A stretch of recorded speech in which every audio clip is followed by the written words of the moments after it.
Welcome to Zwida Media. If you're new to this channel, please subscribe. Don't forget to like, comment and share. Here's a new video for today. Enjoy. Usale ephoxekile uThibela Mpungose obejabule njengengane kuvela indaba zokuboshwa kwalo obethuka uKhuzani Mpungose ukuthi TikTok usiqiniseko Mvelazi. Nginibingelele ngiphinde nginamukele ezindabeni zezwedemeti igama lami ngusibonga konke wakandwande Mothanda ungangibiza intatheli eka YouTube.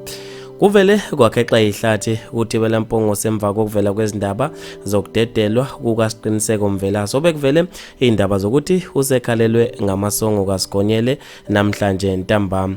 uThibela uze wabhala ku Facebook waveza indaba zokuthi ngempela usiqiniseko uboshiwe futhi ke yena akadlali nezingane. Kube sekuvela indaba zokudedelwa kukasiqiniseko ubonakala enza ama video ku TikTok ngakho okudedelwa kwakhe. uThibela uphinde waya ku Facebook etshengisa ukuphoxeka ufike wabhala ukuthi ufike wathi emaphoyiseni uthunywe umculi thizeni nomhleli womcimbi thizeni kungathi kukhulu okusazovela. Ube esebhala leyo post uThibela emva kwezindaba zokudedela kukasiqiniseko bese jabulefa khona lapha esikhundleni zokuxhumana ngokuboshwa kwakhe umfoka Mvelazi. Abantu babe nokuphawula okwahlukahlukene khona lapha esikhundleni zokuxhumana emva kokuboshwa kanye nokudedela kukasiqiniseko kube ukuthi uboshela ukuthuka uKhuzani khona lapha ku TikTok. uYolanda Khatshwa uthe indoda eganile enendaba wabe esefaka ama-emoji ama-red flag. uKing Vikizitha uthe amanga empeleni unamaphosiso